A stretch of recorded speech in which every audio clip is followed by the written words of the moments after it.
Kami selalu, Ketua Pesuruhjaya SPRM Tan Sri Azam Baki memaklumkan pihaknya sudah merakam percakapan bekas Menteri Keuangan bagi tempoh 20 iaitu Zafrul lah, menjelaskan kes perolehan membabitkan syarikat membekal dan mengurus kenderaan kerajaan itu ketika ini masih dalam siasatan dan akaun berkenaan masih dibekukan. Azam dilaporkan berkata siasatan kes Pangko menjurus pada kontrak pemerolehan antara 2020 hingga 2021 dan SPRM sudah merakam percakapan Menteri Keuangan. Kita serah kepada pegawai penyiasat, katanya. Pada 20 Januari lalu, media melaporkan SPRM membuat serbuan. Okay. 5 Februari, Datuk Zainal Ibrahim menyifatkan kontrak perolehan Pangko merugikan negara yang tidak menyenangkan penjawat awam yang menggunakan kemudahan berkenaan. Pengurusi semalam, bekas Perdana Menteri Tan Sri Muhyiddin Yassin menafikan dakwaan beliau terbabit dalam salah laku berhubung pemberian kontrak pembekalan Pangko. Pengurusi PN merangkap Presiden Bersatu menyifatkan dakwaan mengaitkannya dalam isu itu sebagai tomahan jahat yang berlegar di media massa dan media sosial.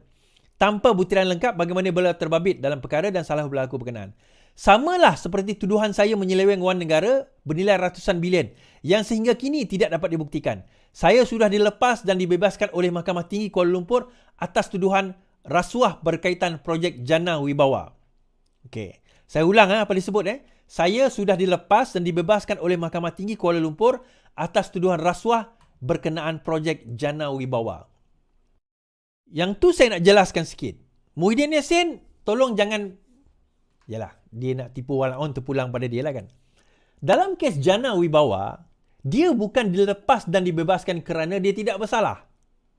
Dia mendapat DAA, Discharge Amounting to Acquittal itu, kerana pertuduhan yang dibuat oleh pendakwa raya, saya tak tahu siapa pendakwa raya itu, default, ada defect, ada kesilapan. Kerana itu, mahkamah mengatakan kesilapan ini DAA. Erti kata kalau saya jadi pendakwa raya, saya bagi arahan, buatlah pendakwaan baru, buatlah charges baru, itu je. Yang nak pergi merayu tu kenapa? Tapi tak apalah, itu pendakwa raya punya kerja. Dia dibebas DAA itu kerana defect dalam pertuduhan, bukan kerana dia tidak bersalah. Dia dua benda yang berbeza. Di sini saya kata dia telah mengelirukan orang ramai mengatakan, oh, aku tak bersalah dalam kes kes Jana Wibawa. So kalau tak bersalah dalam kes Pangko, kenapa nak kena gelabah? Isu dia sekarang ni, dia mengatakan bahawa kes Pangko ini bukan tak ada kena-mengena dengan dia. Dia kata itu kena lihat Mahathir. Mahathir yang bertanggungjawab. Kerana projek itu dianugerahkan pada zaman Mahathir. True. Yang menganugerahkan projek itu pada zaman Tun Mahathir jadi Perdana Menteri, betul, kepada LOI itu kepada Nazar. Betul, kepada Nazar Berjaya.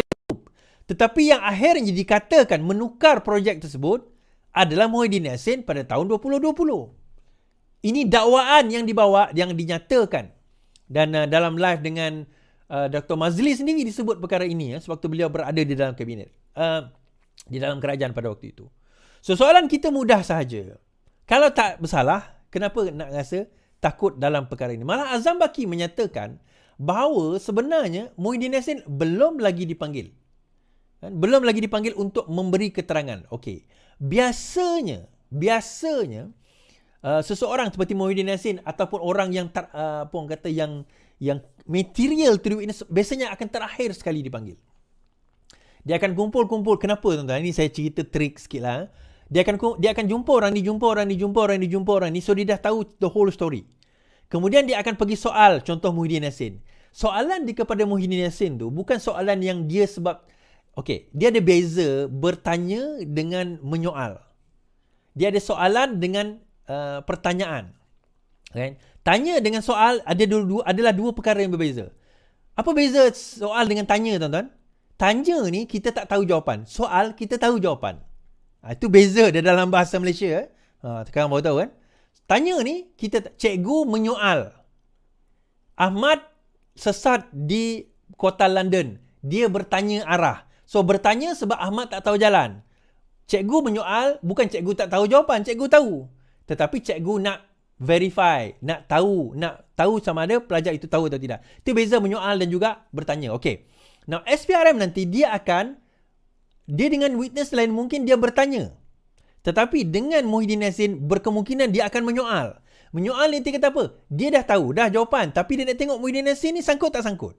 Gegar tak gegar? Lain ke tidak dia punya soalan, jawapan dia. Kadang-kadang pegawai kepenyiasan ni bukan bodoh. Minimum dia orang ni ada degree. Degree pula dalam bukan calang-calang. Accounting, finance dan sewaktu dengannya dalam SPRM ni. So dia orang akan dah tahu dah trail, dah tahu cerita, dah tahu ini, dah tahu itu. So sekarang ini is just a matter of ada ke tidak benda ini, verify ke tidak. So kalau verify, maka ada pertuduhan. Kadang-kadang dia mengemukakan soalan itu bukan sebab dia tak tahu jawapan, tetapi dia nak tengok engkau ni bohong ke, mohong ke, betul-betul. Itu yang pegawai-pegawai SPRM ni akan tengok nanti. And that's why dia buat last. And itu juga menyebabkan kenapa Muhyiddin Yassin ni akan jadi orang yang terakhir biasanya akan dipanggil.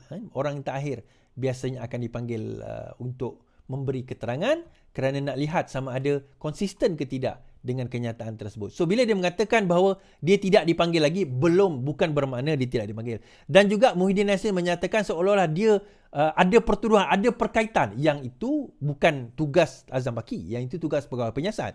Dan juga kalaupun ada, maka itu tugas pendakwa raya untuk nak mendakwa beliau kalau sekiranya mereka mendapati ada kes terhadap dakwaan-dakwaan tersebut. Kalau tak ada, then tak payah risaulah. Dan bila Muhyiddin Yassin memberi penjelasan, bagi saya tak perlu kot. Kan? Tak perlu memberi penjelasan kepada kami sebagai rakyat. Sekarang ini beri penjelasan kepada siapa tuan-tuan? Pegawai SPRM kalau dipanggil nanti. But eventually saya tahulah Muhyiddin Yassin mungkin akan dipanggil. Mungkin Tun Mahathir pun akan dipanggil juga tentang perkara ini. Okay. Alright. Harga padi dan beras, PM beri tempoh KPKM NACOL sampai 20 Mac ini. Perdana Menteri memberikan tempoh sehingga 20 Mac depan kepada Kementerian Pertanian dan Keterjaminan Makanan serta Majlis Tindakan Sara Hidup Negara untuk memuktamadkan isu harga padi dan beras. Beliau berkata penetapan harga barangan asas itu memerlukan sedikit masa untuk dimuktamadkan bagi mengimbangi keperluan pengguna dan pesawah supaya kedua-duanya tidak terbeban. Bila main soal dasar, nak tetapkan dasar harga padi umpamanya, kita harus sabar sekejap, ikut proses sebelum kita muktamadkan. Dan sudah saya bercakap sendiri dengan pihak Bernas dalam mesyuarat NACOL baru-baru ini, mencari jalan kurangkan import manakala pengeluaran tempatan dinaikkan. Dia ada masalah, naik harga dan ini akan diberi beban kepada pengguna. Tak naik, beri beban kepada pesawah. Jadi bagaimana nak imbang kedua-duanya? Dalam persoalan ini, macam saya kata itu kan, masalah kita bila kita letak satu harga itu pada harga shilling ataupun harga lantai, dia akan ada kesan kepada salah satu pihak. Kita ada pengeluar dan juga kita akan ada pembeli, pengguna. So dalam masalah beras dan padi ni umpamanya, terutama masalah beras kita kata, bila kita letak harga shilling yang terlalu rendah, dia akan hurting, akan menyakiti atau merosakkan pengeluar. So akhirnya pengeluar beras akan merasakan bahawa they are not into this business dan akan abandon the business. Sebaliknya kalau kita letak terlalu tinggi, dia akan hurting pengguna macam kita. So dia kena balance, kena strike the balance. Hari itu pengeluar beras minta supaya dinaikkan kepada satu jumlah per kilogram, I think RM3 something. Kerajaan telah naikkan kepada RM3.50 kalau tak silap saya. Tapi adakah dia akan menjadi satu bebanan kepada pengguna? Itu satu persoalan. Jadi di sini kerajaan kena memain peranan macam mana nak strike the balance. Of course, in ideal state, in ideal world, terbaik sebenarnya kalau kita apongkan harga. Tetapi ada certain keadaan, certain masa yang perlu kita, di mana kita kena letak shilling dekat situ. Kita kena letakkan shilling dekat situ. Baik. Persoalan utama, kita antara pengimport terbesar beras di dunia. Kan antara lah yang paling tinggi Filipin saya tengok tadi, China, Filipin, Indonesia atas kita. Kita dalam lingkungan nombor 8, nombor 9. Now, isu dia bila kita import beras, kita bergantung kepada ehsan beras luar. Kita bergantung kepada harga mereka dan kita bergantung kepada supply mereka. Now, kenapa soalan utama kita adalah kenapa kita tak boleh hasilkan sendiri beras kita? Kita ada, bukan kata tak ada hasil beras tempatan itu. Tetapi jumlah beras tempatan yang kita ada sekarang ini tak cukup untuk menampung permintaan yang ada sehingga kita perlu import. Sebab itu saya kata, saya gesa balik, saya saran balik kepada kerajaan, kita kena kembalikan Universiti Pertanian kita. Itu je. Satu benda yang kita kena kembalikan adalah kembalikan pertanian kita balik. Kita negara yang sangat subur dan sangat maju. Sarawak baru-baru ini telah mengeluarkan satu kenyataan bahawa Sarawak bakal menjadi antara negeri jelapang padi terbesar di Malaysia. Okey. Sarawak bakal menjadi negeri jelapang padi. Pada 28 hari Januari hari itu, KPKM jadikan Sabah dan Sarawak bakal jadi negeri jelapang padi negara. Maksudnya dia akan jadi rice bowl untuk kita kalau saya bacakan. KPKM, Kementerian Pertanian dan Keterjaminan Makanan, jadikan Sabah Sarawak sebagai negeri jelapang padi. Kementerian Pertanian mahu menjadikan Sabah dan Sarawak sebagai jelapang padi negara yang kedua pada masa hadapan setelah Kedah dan Kelantan. Menterinya, Datuk Seri Muhammad Sabbu berkata hasrat itu akan direalisasikan menerusi pelaksanaan program Smart Sawah berskala besar ala Skincan. InsyaAllah bulan depan saya akan bertemu Premier Sarawak bagi membincangkan perkara itu. Beliau berkata demikian dalam majlis akhbar Smart SBB ala Skincan Kedah di Tok Ajam di Padahat. Ini berita pada bulan Januari yang lepas. So Sarawak sebenarnya kalau nak cerita lah, Sarawak ni dah lama kan, apa orang kata nak dijadikan tempat jelapang padi ni kan, antara yang lama. Banyak tempat yang bersesuaian dengan Sarawak ni. Kalau tak silap saya, keluasan dia saja 124,000 km persegi kan. Dan kenyataan daripada UKAS, Unit Komunikasi Sarawak, ini dalam 6 hari yang lepas, Pulau Bruit sesuai jadi salah satu jelapang padi hybrid di Sarawak. Darul Pulau Bruit mempunyai tanah yang sesuai untuk menanam padi jenis hybrid kerana tanah yang subur untuk aktiviti pertanian. Timbalan Premier di Jabatan Premier Sarawak, Datuk Abdullah Saidul berkata, beliau mencadangkan supaya Pulau Bruit dijadikan sebagai salah satu kawasan tanaman padi hybrid di Sarawak. Beliau terus memohon agar semua ketua masyarakat dan kaum di Pulau Bruit bekerjasama dalam proses mengumpul data berkaitan aktiviti penanaman padi. Saya tak tahulah, mungkin Abdullah Saidul lebih tahu daripada saya lah. Saya pernah pergi ke Pulau Bruit ni. Isu Pulau Bruit ni satu je tuan-tuan. Isu dia transportation sebab dia pulau. So nak pergi dan balik di pulau tu, dia kena melalui sama ada boat ataupun ferry. Okay, itu satu. Kedua, masalah even dia, the last time saya pergi lah, dia ada masalah air.